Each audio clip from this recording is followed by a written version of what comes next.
Good evening. I'm Harold Pachios, and we're on the air again with another edition of Pachios on the News. And I'm delighted that we could have with us tonight former Governor Paul LePage, who is a candidate for governor. And in the middle of his campaign, he found some time to come and speak with us. Last month, as you know, we had Governor Mills on the show, and now Governor LePage. Pleased to have you, Paul. It's great to be here. And thank you for coming. You know, because this is an hour show, it's less, just zips than it is discussion. Right. And I'd like to start with some questions about you. After that, we'll deal with some questions about government policy and your views on policy. And when we get to that, I want you to know that while I, as the former Democratic chairman of Maine, may disagree with some, not all, of your views, I think you have a clear philosophy. I look at you as a man who has a clear philosophy and a point of view, which perhaps you developed through personal experience, observation and analysis, and honesty. I think you come to your positions honestly. I absolutely. I believe everything comes from. I'm very, very passionate about our state and the people in our state. And yes, I came up a little bit the hard way. I came up in a very dysfunctional, large French-Canadian family, and I left home at 11 due to domestic violence. And I just got to a point at 11 years old that I just couldn't take it anymore, and I just went to the streets. Lived on the streets till about 14, just right around 14 years old. And how'd you eat? I worked, had a paper route, worked in the grocery store as a delivery boy, and I had a lot of friends that would feed me. Frankly, I've had cat food when I was growing up. You could buy a can of tuna fish for 49 cents and 5 cans of tuna fish cat food for $1. So I get 5 cans would give me 5 meals, and so I ate cat food for a long time. And it's not that bad. It's just a little bony. That's it. well, I think I want to get back to this, your youth and how you were brought up. I just want to emphasize that I think you have firm beliefs and principles. I don't think, incidentally, you don't need to comment on this because I know you're pals, but I don't think Donald Trump has any principles. It's all transactional. No principles. You have principles. You're different. Yeah, we're different. There's no question. Yeah, we lead differently. We do everything differently. Politically, I look at life totally different than Donald Trump. I look at public policy as good public policy is good government. It's good politics. And it's all about, for me, it's all about helping the underprivileged, whether they're young, my age, or elderly. It's just about helping out because I was fortunate enough to run into people to help me. Well, we're going to talk about that. You ran into some people, it was good fortune. Oh, great fortune, yes. How did you know them? How did they meet you? Well, it's strange. The first family that I met was the Collins family, and my brother actually was working for him on Sunday. Every Sunday he'd do dishes at the restaurant, and he got ill. And so he asked me to fill in for him for a couple of Sundays, and I did. And they never let go. I never left. And then the other family, Bruce Myrick was a truck, he drove truck for Pepsi Cola and delivered Pepsi in Lewis and Auburn and in other towns. And in the summer, I would help him when he was down in Lewiston, on Lincoln Street and Lisbon Street. And then the summer came and I was a helper on this truck, and I just never left there either. So when you were 13, 14, kind of living on the streets, living on your own, did you actually have an ambition? Did you actually, You didn't at the I just time. survived. I just survived. When I was on the streets, it was just survival. It was trying to find a place to sleep where it was warm. The old Grand Central Railroad office down on Lincoln Street, I used to sleep there all the time. It's a restaurant now. I used to sleep where the bar is now. I'd have a window, I'd break in there. There were some friends that would let me into their cellars. I slept in hallway. Kids that you went to school with? Kids that went to school And their with. parents said, you invite them to sleep there? Yeah, they'd invite me to sleep there. Sometimes some of the parents wouldn't know. They'd let me in down cellar.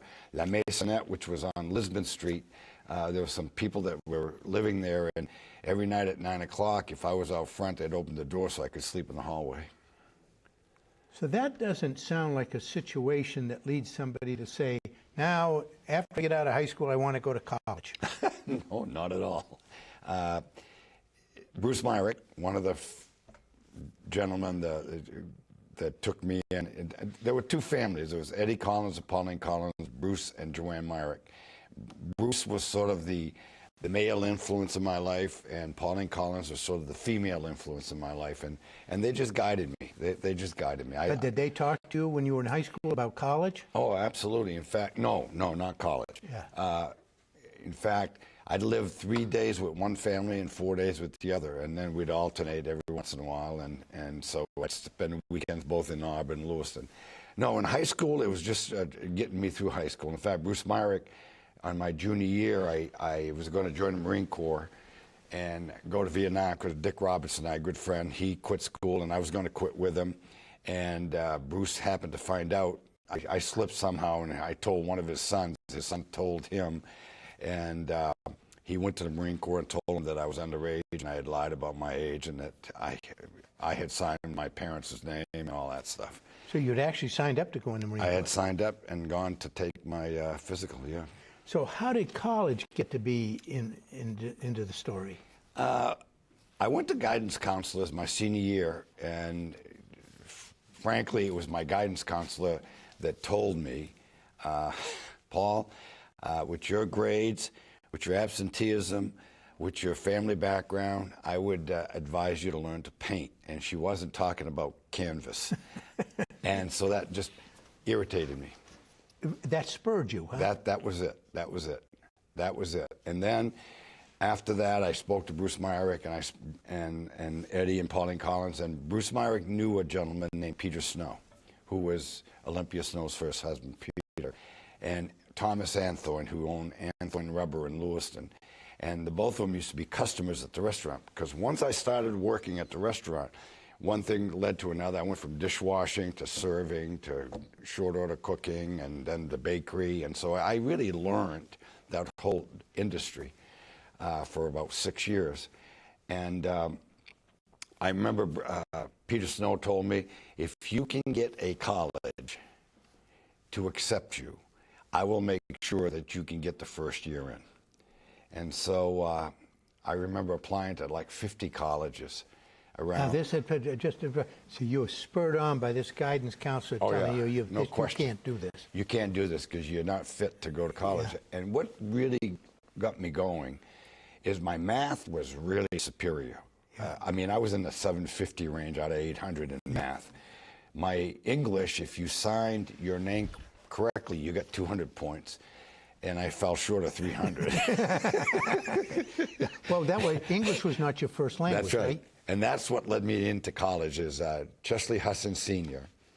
At it was Husson College at that time, not Husson University. Took a chance. Peter Snow helped me.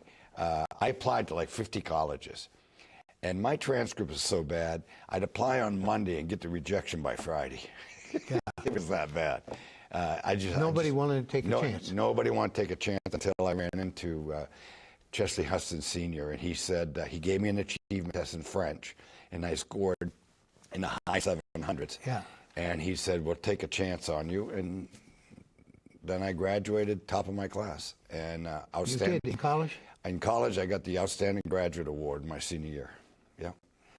So in just a few years, you know what that reminds me of? I'm the son of immigrants, and in poor villages all over the world, there are kids who people think don't have a chance. Yeah. And if they had a chance, they could succeed. These tiny little farming villages, there are those kids that got it up here and can do Exactly. it. And I will tell you, the biggest pride I had as being the governor of the state of Maine for 8 years is to go to high schools and talk to high school kids and have kids come into the governor's office and the cabinet and talk to them about their future and that there's nothing they can't accomplish if they put their minds to it. Yeah. That's the biggest pride of my life, is helping kids. So, as I say, I admire that. Your story, not just your story, but how you dealt with it. I am an admirer of that. But so, what is it? This whole notion of personal responsibility that drives you? Yeah, exactly. I will tell you a story. I don't think I've ever said it in public before. A few people know about it. Back when I was 12 years old, I had a pair of Converse sneakers, and I was trying to get to school, but there were holes in them. So I used to have to put cardboard every morning. And come February, when you're wearing cardboard every morning, it snow and feet freeze. And I went to Sparks department store. And I went in one time, and I put on a pair of boots, and I walked out. And it took me 3 weeks to earn enough money to go back and tell them I had taken them and pay the money back. And you went back 3 weeks later and gave them the money? Gave them the money for the boots I had taken. It was $8, and at the time I didn't have $8. And so, yeah, it's about personal responsibility. It's about, it's pride. It's pride in yourself. I believe in myself, and I just did it. That's the story of many immigrants. Yep. That they come, look, you know, I made a talk on immigration not long ago, and I quoted a guy whose family had made it through terrible circumstances to get to this country. And I said, why did they do it? To save themselves. And you wanted to save yourself. That's exactly right.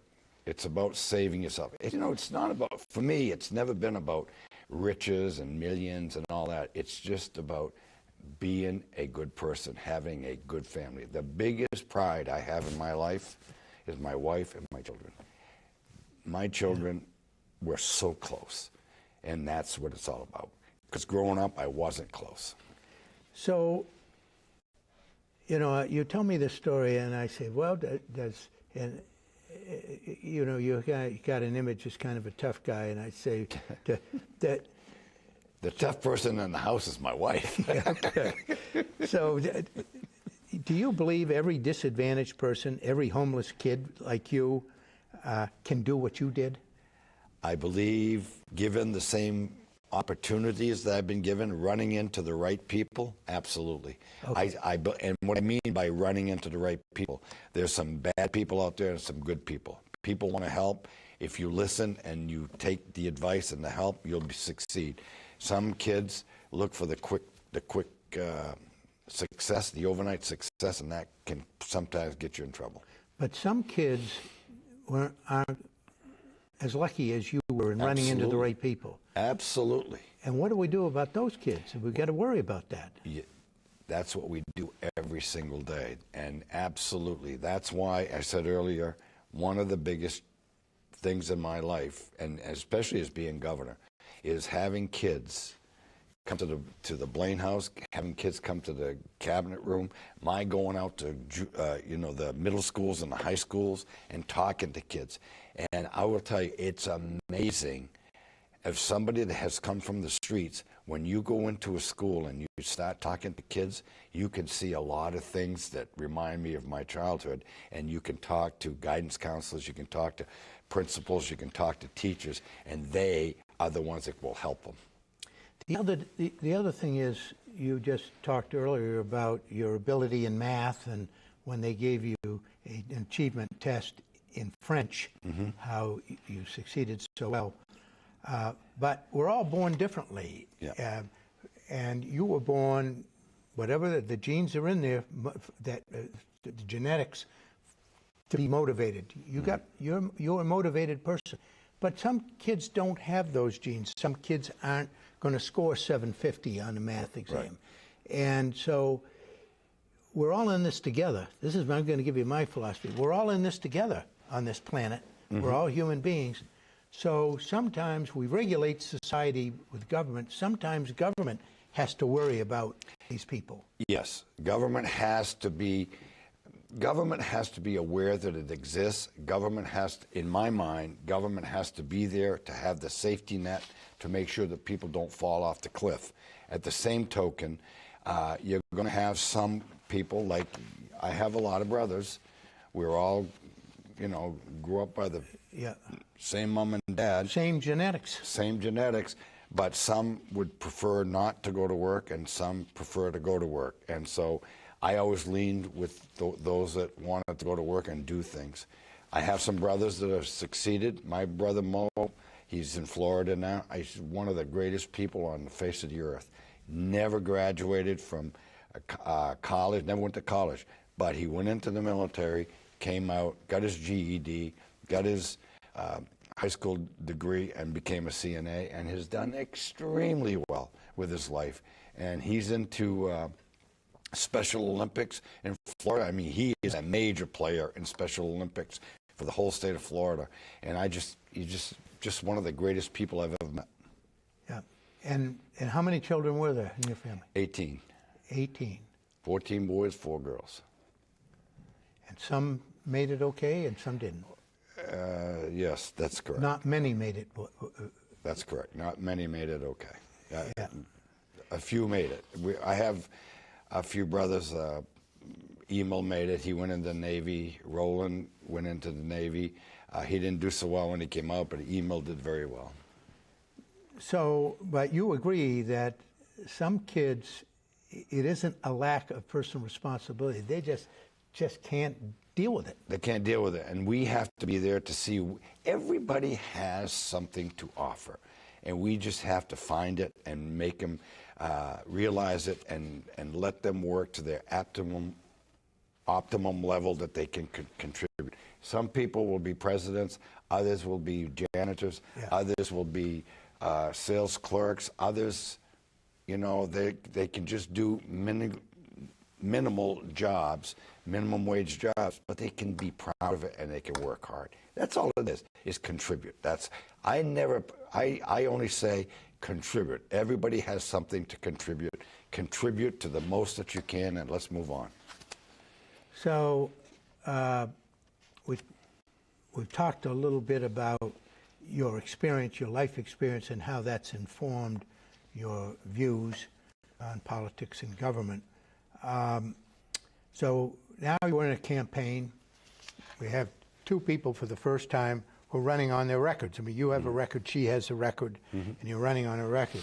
I notice on TV, I watch a lot of sports on TV, and I know all about what each of you say about each other because I see these ads all the time, which is an unfortunate part of contemporary American politics. Absolutely. It's just these constant ads. But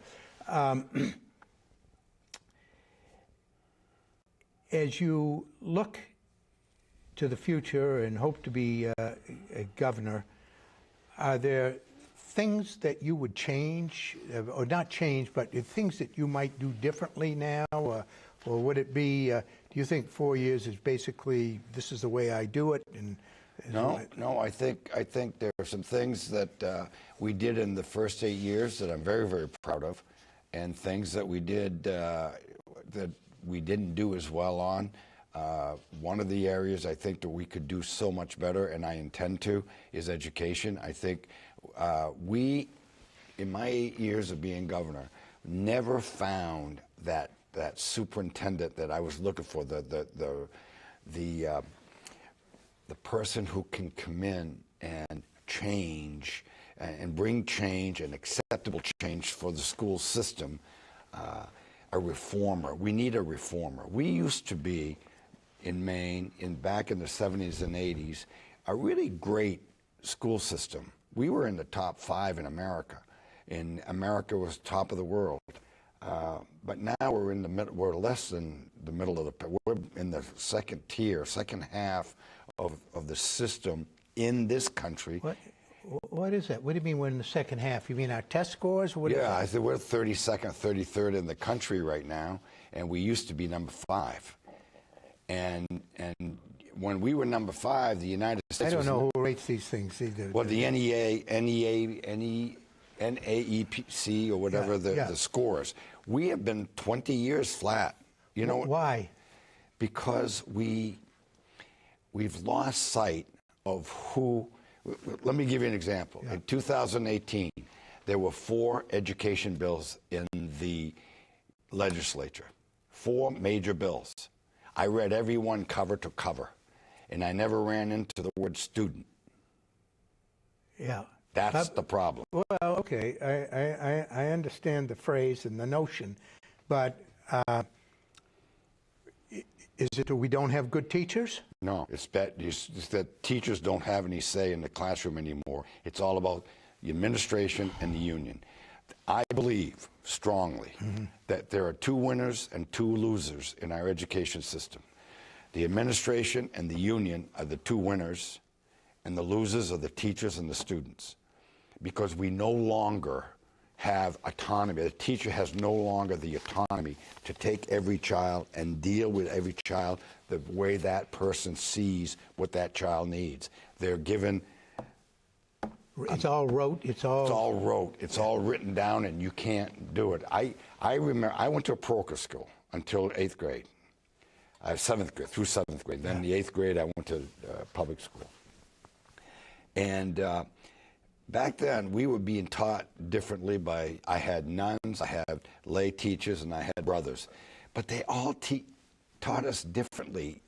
They tried to get what was inside you and to get it out of you, and we don't do that anymore. So while we're on the subject of education, I read recently where you said we got to get back to basics. Yes. Math, reading, and writing. Yes. And that struck me, but I've heard that before. And civics and history.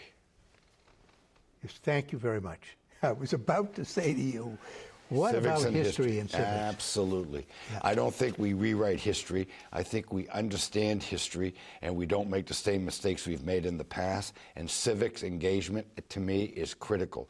You have to give back to your community, to your state, and to your country. And so I don't care how menial or how big, but you have to give back. One of the things that I've done my whole life, I have spent the last 40 years working with people with intellectual handicaps. I've worked with people that are homeless.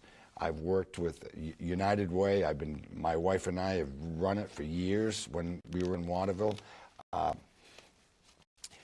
Meals on Wheels, I don't know how many meals I've put together and helped deliver. So you have to get back. It's civic engagement. You have to be part of your community. So I have an interesting question, because I happen to agree with you on the importance of history and civics. And unfortunately, it has been de-emphasized in schools. Been de-emphasized. But history, I like history, and I read a lot of history, and history informs us. What is past is often prologue. In other words, exactly. What's happened before can happen again. And one of the things that... And it is right now. And it is right now. If you look at 100 years ago, yeah. If you look at, if you look at 1918, we've had the largest epidemic of drugs in this country. And it was, at the time, it was heroin.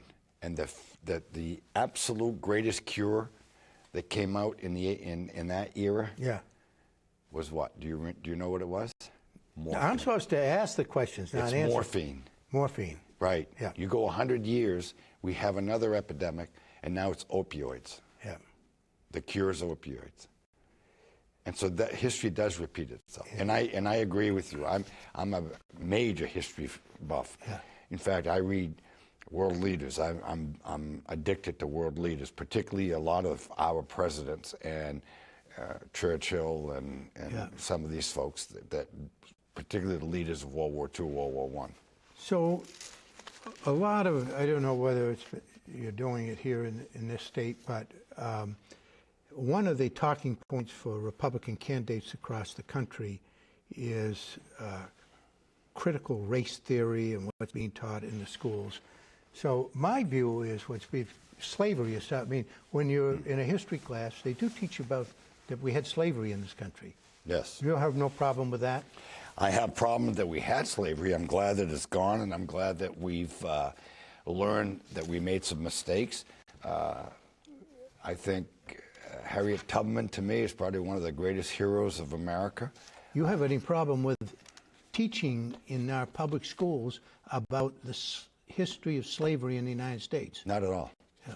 Not at all. In fact, I think this document right here is the most important document here in the United States of America. This is our Constitution. Mm-hmm. And I think that we have to, critical race theory is fine with me, but you got to make sure. Who gave you that? Who gave you that Constitution? Those guys, I had them on my show. Those guys who tried to arrest you up when you were governor, they came into your office, and I said, well, I got to get these guys on this show. They came down from Lincoln or wherever they were.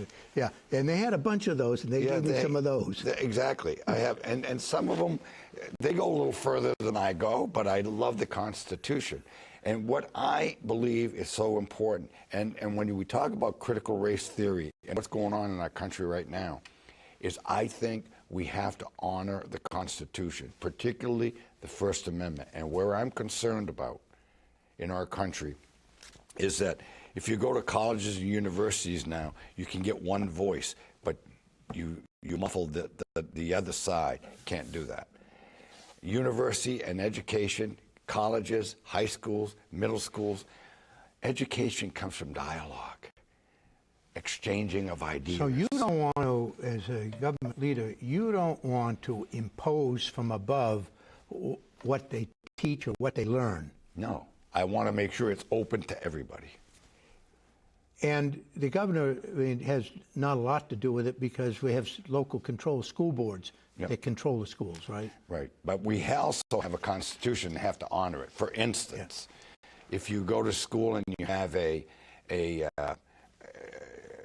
T-shirt that says Obama is great, and nobody says anything, but if you go to school and you wear a hat MAGA and they send you home, that's wrong. I agree with that. That's my point. My whole point is that young man who's wearing the MAGA or young lady has the right to do that. Right. Or if that's not allowed, then the T-shirt's not allowed. So then you have a dress code. Right. So back to the history and slavery, I have read that some parents say, well, they're giving my kids guilt. I mean, they're guilt about slavery. They didn't do anything. Other people did it. Why do they have to talk about it? What do you think of that? Well, I think as long as it's not as long as you don't go to school and say you're white, you're privileged, you're bad. I don't believe in that. Right. But if they're going in and they're talking about slavery, Emancipation Proclamation, or what happened before it and afterwards, and I'll tell you, one of the revolutionary, I mean, the Civil War was bad enough, but what happened after the Civil War? The Jim Crow laws. Reconstruction. Reconstruction was the worst thing that ever happened to this country. And it lasted for 100 years. And absolutely correct, and I've always said that the biggest mistake that Abraham Lincoln made was he went to Johnson instead of keeping Hannibal Hamlin from Maine. Yes, who was an abolitionist. Right. So we would have had a totally different Reconstruction than we did. Yeah. And I believe that we needed a Reconstruction, but I think that it took 100 years to fix it. To fix it. Well, actually, it's taken more than 100 years to fix it. It has taken more than 100 years. So you have no doubt that there is plenty of discrimination and prejudice in our society. Oh, there's no question.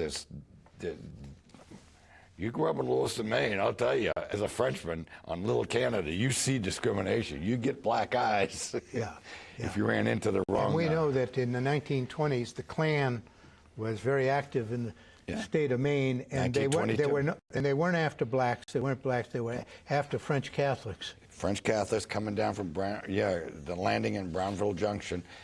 April 1922 was a good example. I mean, there was a movie about it, and yes, they were discriminating against the French. So we've had a lot of discrimination.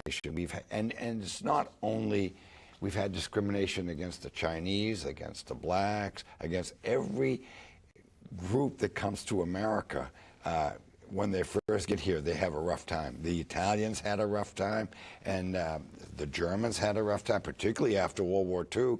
Some of the Do you Germans... see some of that in today's society that we've always resented, not we, but there's always been a group of people who resented newcomers, thought they were going to lower the, work for low wages and take away their jobs, and strange customs, different dress, different religions. See, I think we learned from that. I love that. I really do. I mean, we used to, my wife and I used to go to Jamaica, and we ended up bringing a young Jamaican into our family. I love meeting new people. One of the best things about being governor, you do trade missions. I've been to Mexico, I've been to South America, I've been to China, I've been to Germany, been to Russia, been to Finland. I mean, I just absolutely love it. And one of the greatest places I've been to, my wife and daughter don't particularly think so, is Iceland. Iceland, I thought the people were just phenomenal because they live in a country that's dark an awful lot of the year. So, my view, and not yours necessarily, but my view is that some politicians, particularly President Trump, traded on that resentment of newcomers, and you've had to argue a little bit about whether you agreed with Trump's ban on Muslims coming to the United States. Governor Mills was the Attorney General. She had, I got the newspaper article here, but she said, well, religion shouldn't be a test of whether you... I agree with that. You agree that religion shouldn't be a test? Absolutely. And it wasn't about Muslim. My issue is probably quite a bit different than Trump's when it comes to the border. I'll tell you what really, really gets me is losing 800 people a year for overdose. That's really sad, and that's what we're facing this year. I believe that open border is bad, and I believe that Ellis Island is the right approach to do it, or Ile d'Orient in Canada, which is the right way to do it. You come in, you vet people, you give them paperwork, and you let them go to work. I'm in. The new Mainers that are in Portland now, or in Kittery, or South Portland, here in the state of Maine, if the President of the United States will let him come across the border, and they move him around the country, then they should be able to go to work day one. They want to work. They should be able to go to work. The problem I'm seeing is there's gang people, there's terrorists, there's drugs, there's human trafficking, there's trafficking in children. That's the piece that I think the open border brings that is not what we want. Yeah. Now, we still have rules. We don't have open borders. We don't say whoever wants to come, come.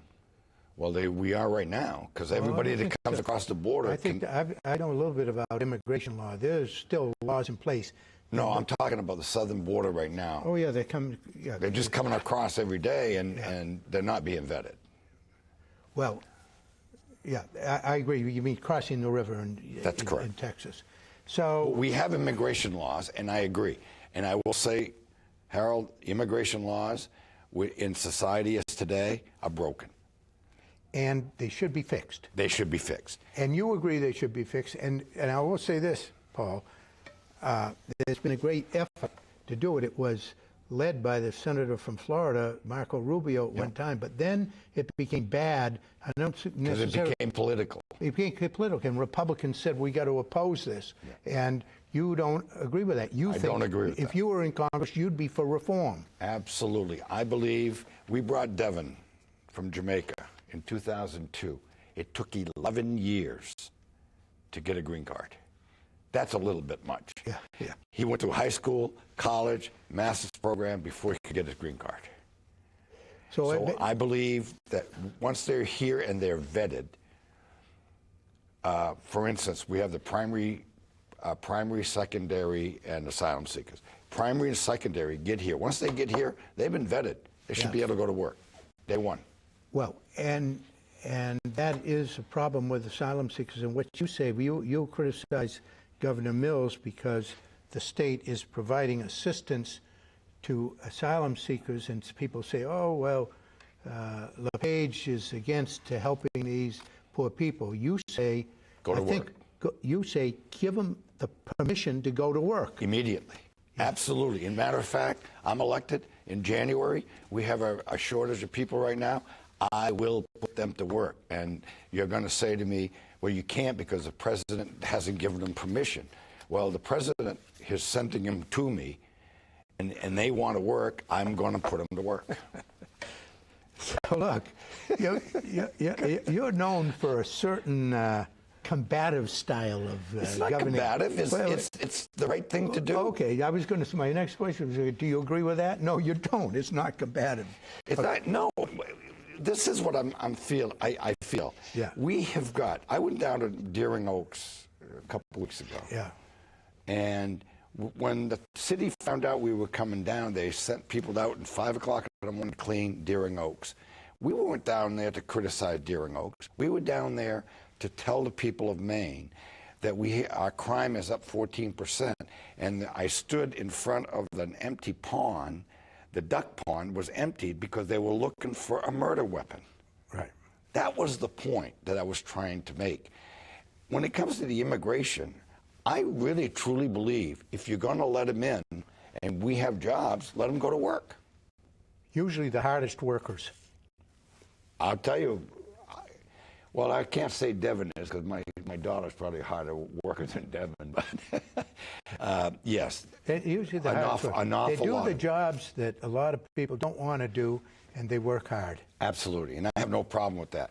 And my issue is, don't send them to us and say you got to feed them for 18 months and they can't go to work.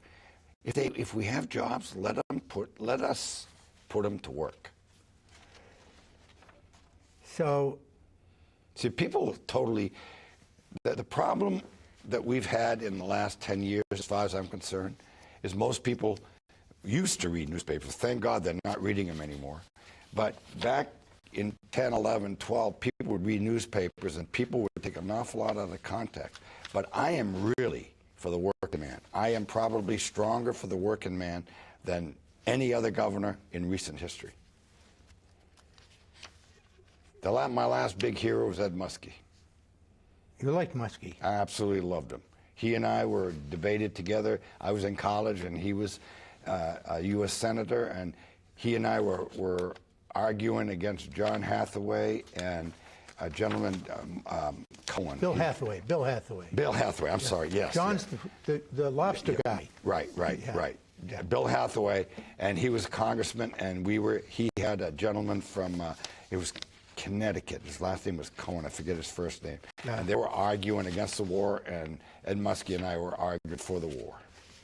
So, well, actually, we weren't arguing for the war. We're arguing and saying that it wasn't the fault of the soldiers fighting the war. It was the government made the decision, and they were drafted and forced to go to war. one of the issues in the campaign is, Governor Mills's mandates on masks. And and of course, a lot of people push back on that. I go up into your territory, up around Lincoln and Millinocket, and I see all of the LePage signs, but all of the Trump signs too. Trump flags, Look, people get we have the freedom of speech and the freedom to associate. If they want to support me and Donald Trump, that so be it. I have people that support me, and support some Democrats. I'll tell you, one Democrat in the state right now, there are two Democrats in the state of Maine that I absolutely think the world of, Bill Diamond and Barry Hobbins. And those two guys have been easy to work with. I consider them friends, and even through this whole hatred of politics, the vile nature of what's happened to our politics, these people have been there, and we can sit down and talk. Bill Diamond and I, one of the things I want to do, and he's a big advocate of it, is taking our children, Child Protective Services, out of DHHS, because DHHS is the juggernauts of too big, and the kids are falling by the wayside. And if you've seen the last 2 years, in 2020 we set a record for most deaths of children at the hands of a family member, and then in 2021 a second, 2 years in a row. We have to stop that. All right, so now I'm going to give you a little zinger here. Okay. Yeah, I know you don't mind zingers. No, I can deal with it. So Many of Donald Trump's, you can tell I'm not a Trump fan.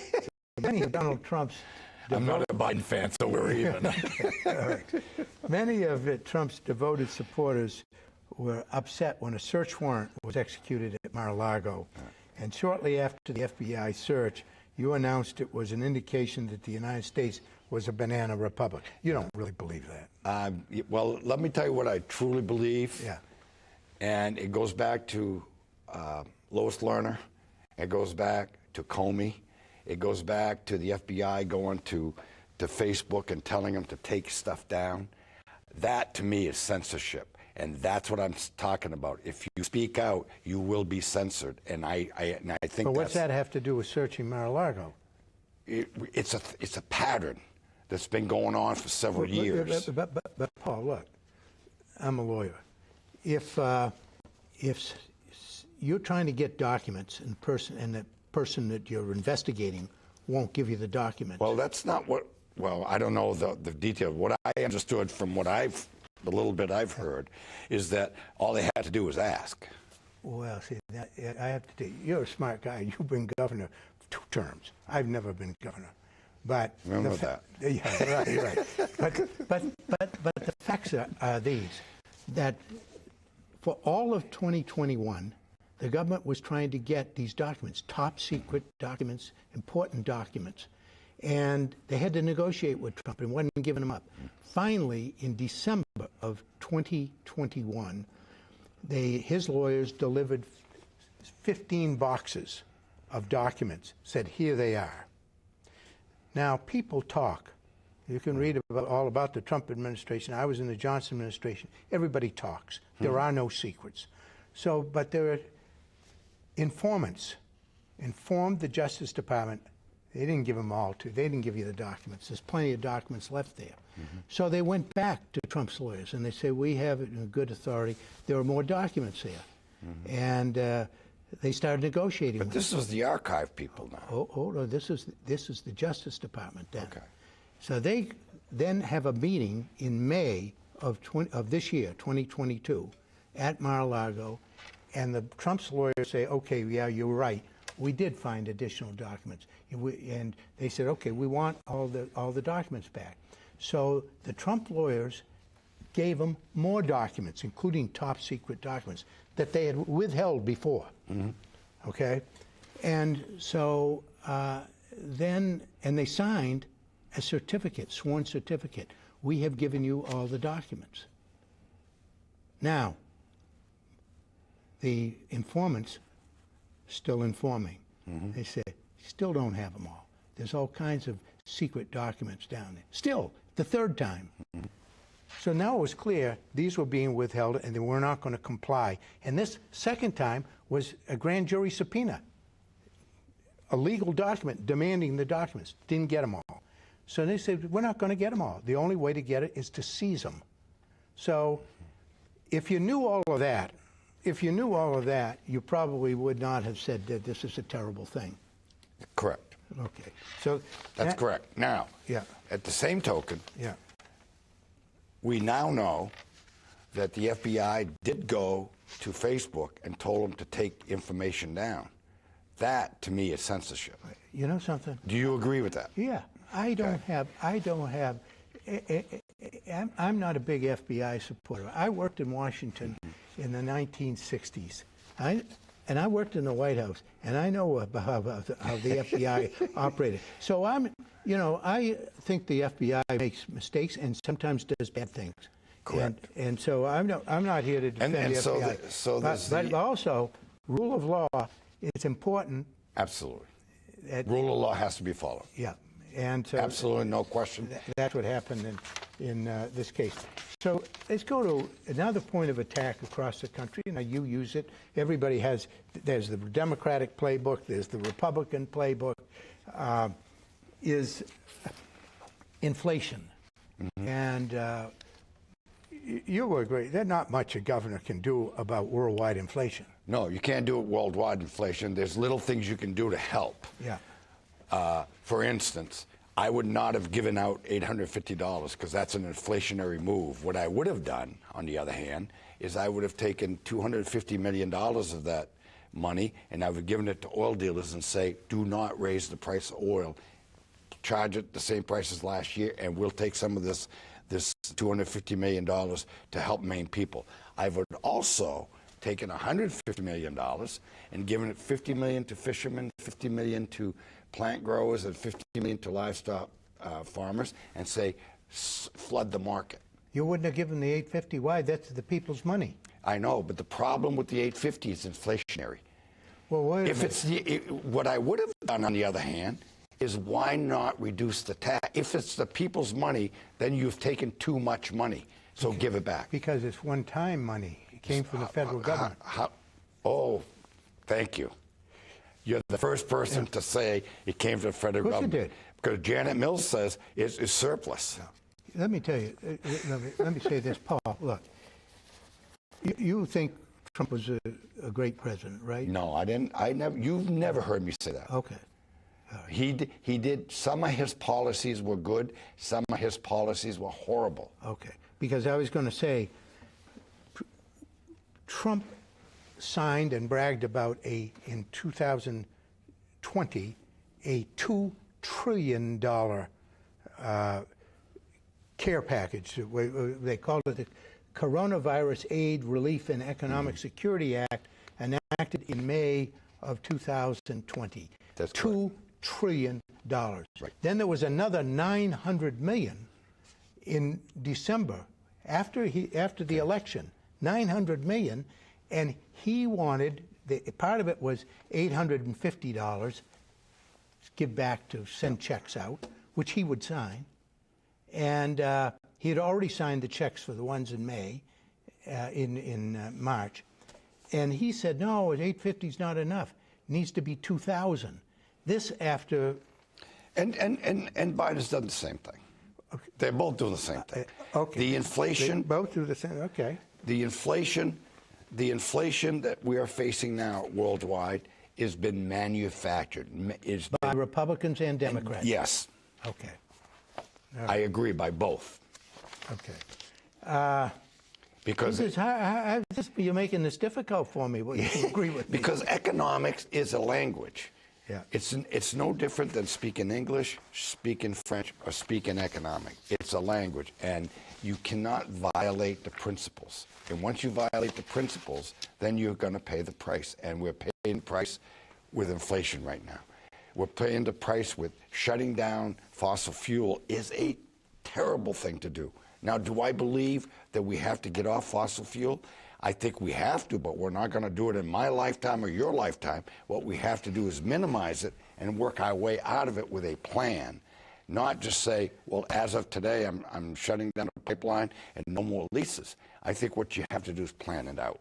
And I think it takes a 5-year, 15-year, and 30-year plan. And they all have to. And do you believe that solar and wind power have to be part of the plan? Yes. Okay. And I also believe that the nuclear has to be part of the plan. Okay. So. Well, the only thing about solar that concerns me is we're taking so much farmland out of production to get solar farms on. That concerns me a bit, particularly here in Maine, because our food costs, because we're at the end of the pipeline, our food costs is the 3rd highest in America. And complicated with that is that when the food trucks come into Maine, they leave, they don't have backhaul. They have to go to Boston and Connecticut to get backhauls. And so now you have some additional deadheading time that we are paying for. Let's go back to inflation for a minute, because that's a talking point, you know, and I think it works. People think, oh, Jesus, the Democrats are in charge, we got high inflation, we get rid of them, we solve the problem. But you agree, the governor can't do much about it. Well, the governor can do some things. For instance, I've said giving money to the old dealers. We covered that, giving money. Okay. But the other thing is we know that 85% of our food comes in on a truck.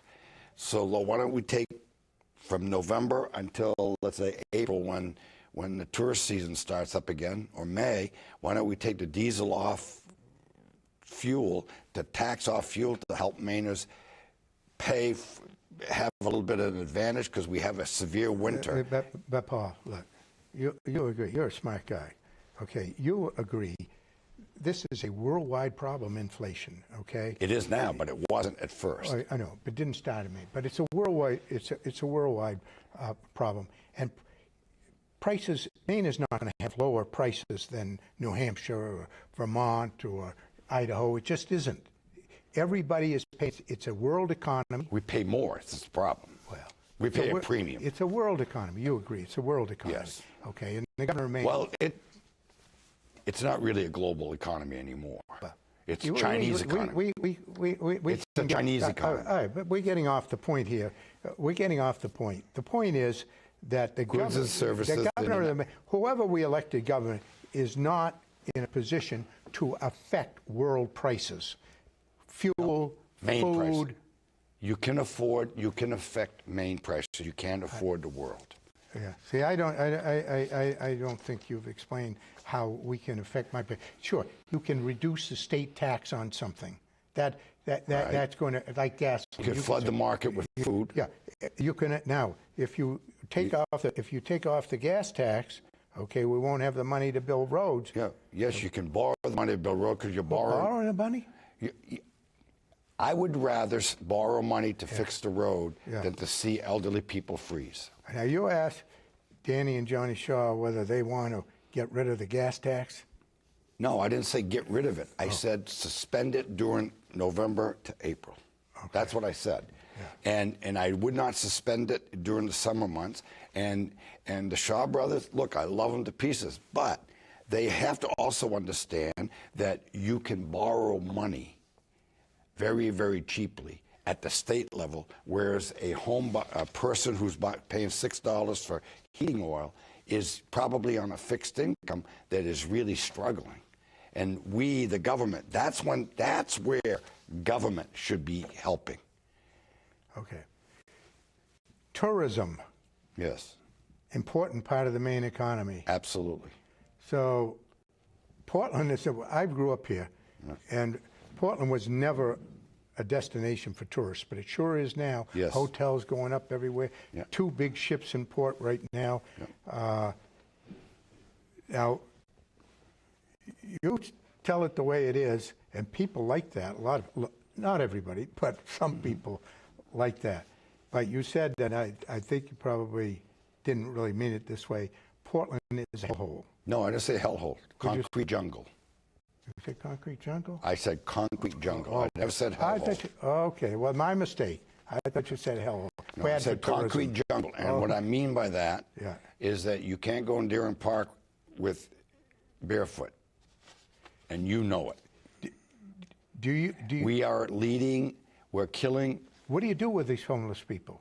What do you do? Yeah. You do what I was trying to do back in 2019, but my time ran out. All right, and we were supposed to We only got 5 minutes, and I got several more questions. Okay, we were supposed to break ground for a hospital, 200-bed hospital, for detoxing and mental health. And I will also say this. Our drug issue, our alcohol issue, stems from deeper problems, and it's in mental health. And I can't blame any one person except the ACLU, who closed down our mental health facilities years ago, and we've never recovered. Folks, I disagree with Governor LePage on many, many things, and he knows I disagree. And now I want to be fair. What you just said, I totally agree with. You have 100%. That's what happened. Okay, so isn't this so? What about, you said you got ads up that said Governor Mills is responsible for giving out crack pipes to drug users. That's correct. There's a website. She did it?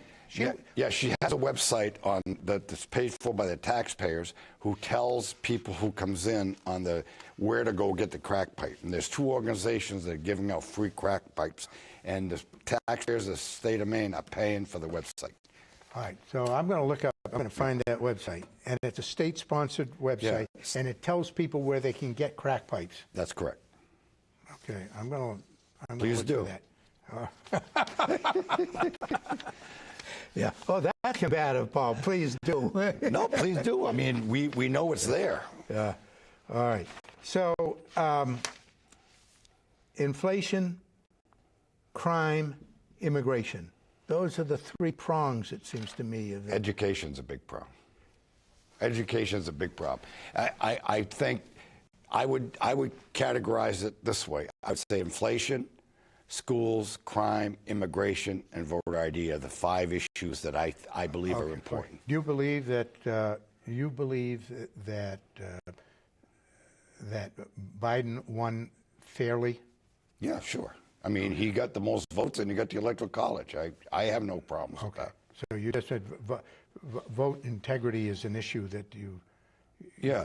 There's 163,000 people eligible to vote in the state of Maine, according to the Secretary of State, and we can't cross-reference it to any other ID. All I'm saying is the state of Maine, and it polls about 80% nationally, that the state of Maine should make sure that everybody that votes is given an ID at the expense of the state. Yeah, an ID to use for any purpose. Right. So it could be a driver's license. It could be EBT card. Just put the picture back on it, which I had. I got one of those new ones that can be used to get on airplanes. And yeah, the real ID. I have a real ID Yeah. issued by the state of Maine. Right. I have the same. So we're doing that. You can't vote with it, though. You don't need it to vote. Oh, you don't need it to vote. My point is that we should have a law that says, show me your ID. If there are people that cheat voting, I don't think it's huge numbers, but there are people. There always have been. Always have been. We've had elections. We've had elections in the 1930s and 1940s where it was a little 1950s, 1960s. But Republicans cheat as much as Democrats. I'm not pointing fingers to anyone. Yeah. I am saying simply, I would feel much more comfortable if everybody had to show an ID when they go to vote. That's all I'm saying. All right. We're running out of time. In fact, we've run out of time. I appreciate you. See, it was just an hour. We could have used 2. Yeah, let's do it again. We'll do it again. All right. Well, thanks very much for coming. I appreciate it very much.